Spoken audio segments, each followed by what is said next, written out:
네, 안녕하세요. 이 세션에 구역개방관리수단과 환경영향평가를 설명을 맡은 이창열이라고 합니다.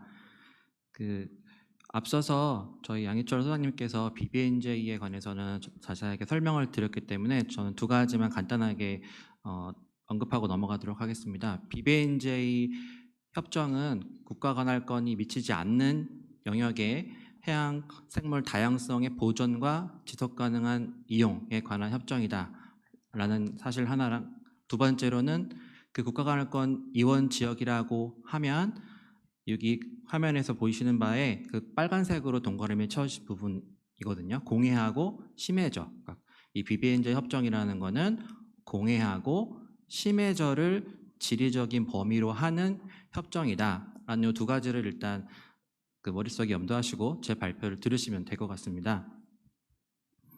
BBNJ 협정은 총 12개 부하고 2개 부속서하고 그다음에 76개 조문으로 이루어져 있는데요. 제가 오늘 여러분께 설명을 드릴 부분은 제3부하고 제4부에 해당하는 내용입니다. BBNJ 협정에서는 그 구역개방관리수단에 관한 내용들을 규정하면서 정의 조항을 두고 있는데요. 이제 구역개방관리수단을 어떻게 정의하냐면 이 그림에서 보시는 바와 같이 녹색의 어떤 이 경계선, 어떤 지리적인 경계선을 정해놓고 그 안에 해양생물 다양성의 보존 그리고 지속 가능한 이용 이 두 가지 목적을 달성하기 위해서 어떤 취해지는 조치나 수단을 구역개방관리수단이라고 정의를 하고 있습니다.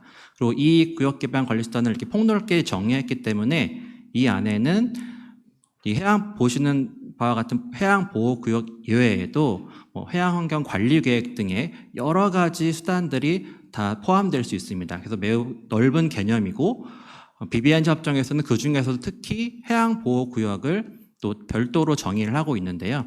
이 구역개방관리수단하고 구별해서 어떻게 정의를 하냐면 특정한 보존을 목적으로 설정이 된다. 어떤 특정한 보존을 목적으로 일정한 지리적 범위를 정해서 그 보존을 목적으로 하는 수단을 취하는 것을 해양보호구역이다라고 하고 있습니다.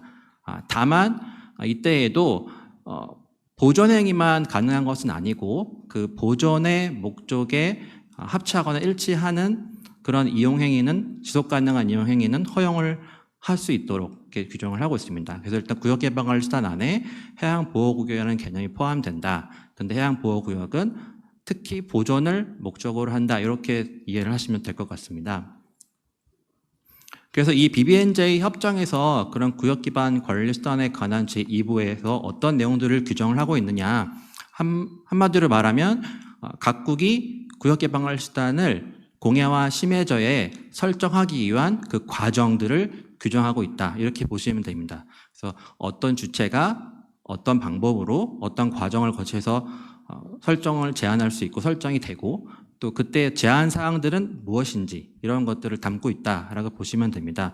그래서 제가 그 조문들이 많아서 그거를 이제 한 장의 슬라이드로 한번 정리를 해봤는데요. 일단 이 제안서를 작성할 수 있는 주체는 국가입니다. 이 BBNJ 협정에 가입한 국가, 보통은 이제 당사국이라고 부르는데 그런 당사국들만이 이 구역개방관리수단을 설정해달라고 제안을 할 수가 있습니다. 이때 국가들은 단독으로 할 수도 있고요, 또 공동으로 할 수도 있습니다. 다만 이때 국가가 오로지 국가 혼자서만 하는 건 아니고요. 이해관계자들과의 어떤 협업 과정을 거쳐서 할 수 있도록 이렇게 규정을 하고 있습니다. 그리고 앞서 제가 말씀드린 것처럼 이 BBNJ 협정은 국가 관할권이 미치지 않는 해역에 대한 협정이잖아요. 그래서 국가들이 어떤 해양보호구역을 제한할 때는 그 지역이 다른 국가의 관할권 안에 속하는 지역이어서는 안 됩니다. 이러한 조건들이 있습니다.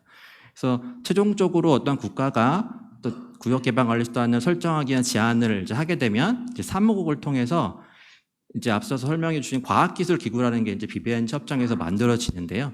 이제 그 과학기술기구에서 그 국가가 제출한 그 초안을 검토를 합니다. 이때의 그 초안 검토는 그 제안서에는 어떤 내용들을 수록해야 된다는 그런 기본적인 사항들이 있는데 그런 기술적이고 객관적인 부분들을 이 과학기술에서 검토를 하고 혹시 제안서에 부족한 게 있으면 다시 당사국에 피드백을 해주는 겁니다. 그럼 당사국이 그걸 가지고 다시 수정을 하는 절차를 한번 거치고 그 다음에 이제 이해관계자들하고 한 번 더 협의를 해야 됩니다. 이제 국가가 다른 국가 또는 이 BBNJ 기구 말고 또 다른 기구들이 이미 많이 설립이 되어 있는데 그런 기구들 그리고 시민사회, 그다음에 과학단체 등의 어떤 민간 단체라고 할 수 있을까요? 그런 그 국가 이외의 주체하고도 협의 과정을 거치도록 하고 있습니다. 그래서 그런 협의를 과정을 거치는 거는 실제로 어떤 만나서 이렇게 디스커션을 하는 그런 행위라기보다는 이 BBNJ 협정에서는 그 정보를 이제 다 같이 공유할 수 있는 플랫폼이 새로 만들어지거든요. 이제 정보 공유 체계라고 저희가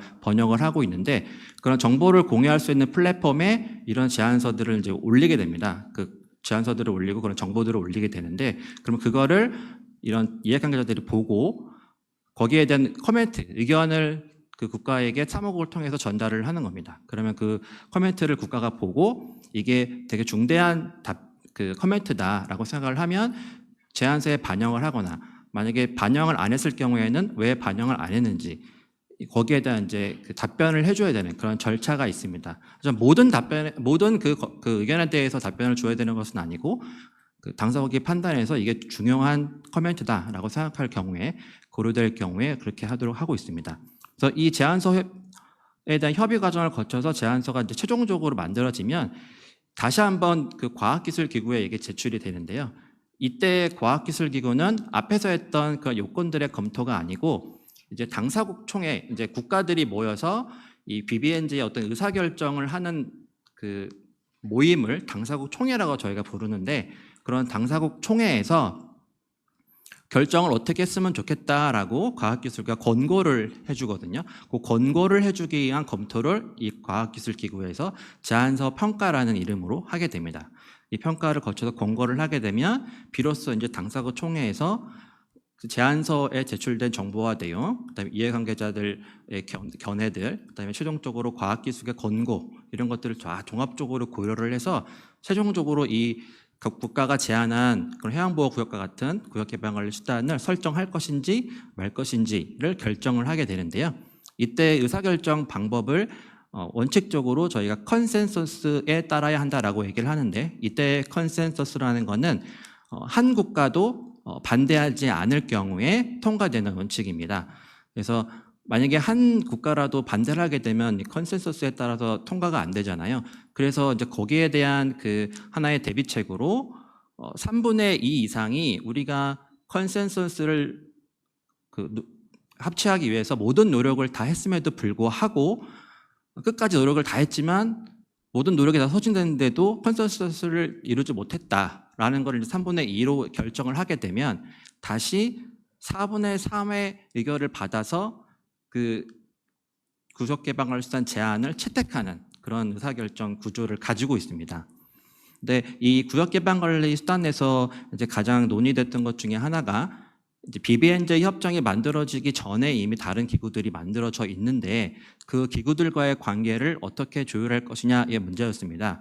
그래서 이 의사결정에서 당사국이 어떤 결정을 할 때 이제 고려할 사항들을 이제 추가적으로 규정을 하고 있는데 일단 기본적으로 이 당사국 총회는 공해와 심해저의 구역개방관리수단을 설정할 수 있는 포괄적인 권한을 가지고 있습니다. 다만 어떤 그 기존의 기구가 구역개방관리수단과 같은 어떤 조치를 이미 취하고 있다. 이미 취하고 있을 때는 이 BBNJ 기구는 그 이미 취해져 있는 조치와 양립 가능한 조치만을 취할 수 있다 이렇게 되어 있습니다.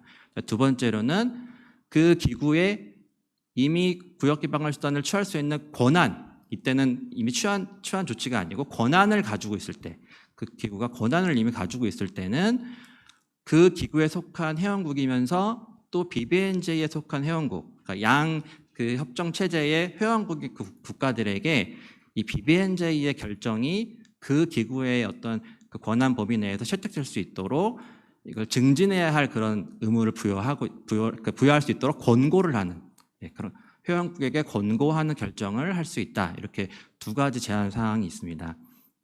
그래서 이러한 결정을 거쳐서 만약에 모니터링 이런 제안을 거쳐서 결정이 되면 이제 당사국은 그 이행을 하고 이행한 거에 대한 보고서를 이제 제출을 해야 되고요. 과학기술기구는 그러한 보고서 등을 통해서 모니터링을 해야 되고, 그다음에 당사국 총회는 그런 모니터링 결과들을 다 토대로 해가지고 이 구역개방관리수단을 계속할 건지 아니면 수정할 건지 이런 것들을 이제 결정하는 구조로 되어 있습니다. 이제 이 구역개방관리수단에서 한 가지 이제 그 특이한 거는 국가들이 각국의 사정들이 있을 거잖아요. 그래서 모든 국가가 그래도 이 BBNJ 협정이라는 보편적인 참여를 보장하기 위해서 한 가지 그 예외를 인정하고 있는데요. 조건이 3가지가 있습니다. 이 3가지 조건에 부합이 되면 이 BBNJ의 당사국 총회가 어떤 의사결정을 했더라도 그 결정에 나는 구속받지 않겠다라고 선언을 할 수가 있습니다. 근데 그때 조건이 3가지가 있는데, 첫 번째 조건은 유엔 해양법 협약에서 이미 그 규정하고 있는 권리와 의무가 있을 텐데 그 반대하는 국가의 권리 의무하고 불합치 않다 라거나, 또 하나는 그 반대하는 국가를 좀 부당하게 차별하는 조치다. 그 조치가. 그다음에 3번째는 합리적인 노력을 다 하더라도 현실적으로 그 반대하는 국가가 이 당사국 총회 결정을 이행하기가 어렵다. 이 3가지의 조건에 해당할 경우에는 나는 그 결정에 구속받지 않겠습니다라고 예외 선언을 할 수 있도록 하고 있습니다. 다만 예외 선언을 한다고 해서 그냥 아무것도 지키지 않아도 되는 것이냐, 그건 아니고요. 이 BBNJ 협정의 당사국 총회가 결정한 그 조치가 있을 텐데 그것과 동일한 그 효과를 가질 수 있는 정도의 그 대체 조치를 취할 수 있도록 그 국가에게 의무를 부여하고요. 또 그 반대한 국가는 그 대체 조치를 어떻게 이행했는지를 매년 또 당사국 총회 보고를 또 하도록 하고 있습니다. 그리고 3년마다 내가 이 예외 선언을 계속 유지할 것인지 아니면 철회할 것인지를 또 결정할 수 있도록 하는 절차를 가지고 있습니다. 그런데 이 BBNJ에서 구역개방관리수단은 제가 말씀드린 그런 절차들을 다 규정을 하고 있는데 아직 그 미비한 사항들이 많이 있습니다. 그래서 제안서를 작성을 할 때 구체적으로 거기에 어떠한 수준의 정보들을 담아야 하는지도 아직 내용이 없고요. 협의 절차를 거칠 때 각 그 이해관계자 주체들이 있을 텐데 그 주체들하고 어떤 기간 동안 어떤 방법으로 이 이해관계자 협의를 진행하고 그 견해들을 고려해야 되는지 이런 것들에 대한 세부 지침도 아직 없고, 또 제안서를 이제 과학기술기구가 이제 권고를 하기 위해서 평가를 할 텐데 그때 평가 기준도 아직 마련되어 있지 않고요. 또 아까 그 당사국 총회가 그 권한을 가지는 범위에 어떤 제한 사항이 있었잖아요. 양립 가능한 조치만 취할 수 있다던가 하는, 그때 그 기준은 무엇인지도 아직 확립되어 있지 않고, 또 예외 선언을 할 때 국가가 대체 조치를 취할 수 있다고 하는데 그 대체 조치는 과연 어느 정도의 수준이어야 되는지 이런 것들이 아직 확립되어 있지는 않습니다. 그래서 앞으로 이게 협정이 발효가 되면 국가들의 실행이 또 필요하고 당사국 총회의 지침 마련들이 또 필요합니다. 그래서 이런 것들이 향후 발효가 되면 보완이 될 것으로 보입니다. 다음은 환경영향평가인데요. 이 BBNJ에서 환경영향평가는 이 국가관할권 밖에 지역에서 어떤 국가가 어떤 활동을 하게 될 때 그 활동에 대한 잠재적 영향을 평가하도록 하는 제도인데 이걸 어떻게 평가하는지에 대한 과정을 담고 있다라고 보시면 됩니다. 그래서 이 환경영향평가에 대한 정의를 되게 포괄적으로 하고 있는데요. 아까 제가 말씀드린 것처럼 국가관할권 밖에서 어떤 국가가 어떤 활동을 하기로 결정을 할 경우에 그 의사결정을, 이 활동을 내가 해도 될지 말지를 하는 그 의사결정 과정에 그 정보를 제공해 주기 위해서 그 활동의 잠재적인 영향을 확인하고 평가하는 과정이라고 이렇게 일반적으로 규정을 하고 있고, 또 다른 그 국제 협약보다 좀 더 발전적으로 이 누적 영향에 대한 구체적인 정의 조항을 두고 있습니다. 그래서 누적 영향이라 하면 과거하고 현재 그리고 예견 가능한 어떤 미래에 서로 다른 활동으로부터 발생하는 영향, 그리고 또는 유사한 활동이 반복적으로 이루어지고 또 기후변화와 산성화의 결과로 발생하는 영향이 결합되고 증가된 영향이다라고 이렇게 규정을 하고 있습니다. 그래서 다른 조약에서는 누적 영향에 대한 정의 조항을 두고 있지 않는 반면에 BBNJ가 이 누적 영향을 정의 조항을 두고 있다는 데 의의가 있고요. 구체적인 방법에 대해서는 차후에 더 발전될 필요가 있을 것 같아 보입니다. 이 환경영향평가에 대한 기본 체계가 이제 두 가지를 생각하실 수 있습니다. 기본적으로 BBNJ는 국가 간의 밖에에 적용되는 협정이니까요. 이 어떤 활동이 국가 간의 밖에, 그림에 보이시는 오른쪽입니다. 오른쪽에 활동이 있을 경우에만 이 BBNJ 협정을 고려하게 됩니다. 그래서 이 국가 간의 밖에서 이루어지는 활동이 그 이원 지역에 어떤 잠재적인 영향을 줄 경우, 그리고 그 활동이 다른 국가의 관할권 내로 그 월경에서 영향을 줄 경우, 이 경우에는 이 BBNJ 협정에서 정하는 절차에 따라서 과정에 따라서 환경영향 평가를 수행해라라는 의무를 부여하고 있고요. 또 두 번째로는 이 활동이 국가관할권 밖에서 수행되는 건 아니고요. 국가관할권 안에서, 즉 영해나 배타적 경제수역이나 대륙붕 상에서 이루어지는 활동입니다. 그런데 그 활동이 그 관할권을 넘어서 공해나 심해저로 영향을 주게 될 경우에는 두 가지로 나눠서 당사국에 선택권을 주고 있습니다. 일단 환경영향 평가는 해야 되는 의무는 동일한데, 첫 번째는 이미 그 당사국의 어떤 국내 법이나 절차가 있을 경우에 그 국내법이나 절차에 따라서 할 수도 있고요. 두 번째로는 이 BBNJ 협정에서 정하고 있는 절차에 따라서도 할 수 있습니다. 이때는 당사국이 선택할 수 있도록 선택권을 주고 있습니다. 다만 이 국내 과정에 따라서 환경영향 평가를 하였더라도 그 환경영향평가에 대한 보고서라든가 모니터링한 보고서는 이 정보 공유를 할 수 있는 BBNJ 협정 틀 내에 있는 정보 공유 체계, 그 플랫폼에 공개를 해야 되고요. 그리고 국내의 과정에서 반드시 모니터링을 해야 되는 그런 의무를 국내 과정에서 만들어야 됩니다. 그래서 모니터링을 할 수 있도록 해야 되고, 환경영향평가 전 과정에서 만들어지는 그런 이용 가능한 정보도 다 그 공유 플랫폼에 올려야 되는 그 의무는 똑같이 주어집니다. 네. 다음으로 이제 환경영향 평가는 그럼 어떤 그 과정을 거쳐서 하면 되는지를 제가 말씀을 드리면, 첫 번째로는 이 환경영향 평가는 일단 이 BBNJ 협정의 당사국 국가이기 때문에 모든 그 의무 주체는 국가라고 보시면 됩니다. 실제로는 그 이원 지역의 공해나 심해저에서 어떤 개별이나 사업자들이 어떤 행위를 할 텐데, 그 활동을 하더라도 실제로 이 평가에 대한 보고의 의무, 수행하는 의무의 주체는 국가입니다. 실제 수행하는 사람은 사업자라고 하더라도 그렇게 일단 이해를 하시면 되고요. 그래서 일단 당사국이 이원 지역에서 어떤 활동을 계획했다라고 할 경우에, 이 보통 환경영향 평가는 이 환경영향 평가를 수행할지 여부를 결정하는 게 두 가지가 있거든요. 하나는 활동 목록을 자세하게 정하는 겁니다. 예를 들면 빨간 벽돌을 10개 사용하는 건축행위는 환경영향 평가를 해야 된다라고 하게 되면 그 빨간 벽돌 10개를 그 사용하는 건축행위만 환경영향 평가를 하면 됩니다. 이게 활동을 목록을 정하는 거고요. 또 하나는 이제 스크리닝이라고 해가지고 그 모래를 체에 거르듯이 모든 활동을 그 기준을 정한 거에 대해서 걸러서 그 기준을 통과하면 영향평가를 안 해도 되고, 그 기준을 통과하지 않는 거는 영향평가를 해야 되는, 이게 스크리닝 절차인데, 이 BBNJ 협정에서는 이 스크리닝이라는 절차를 채택하고 있습니다.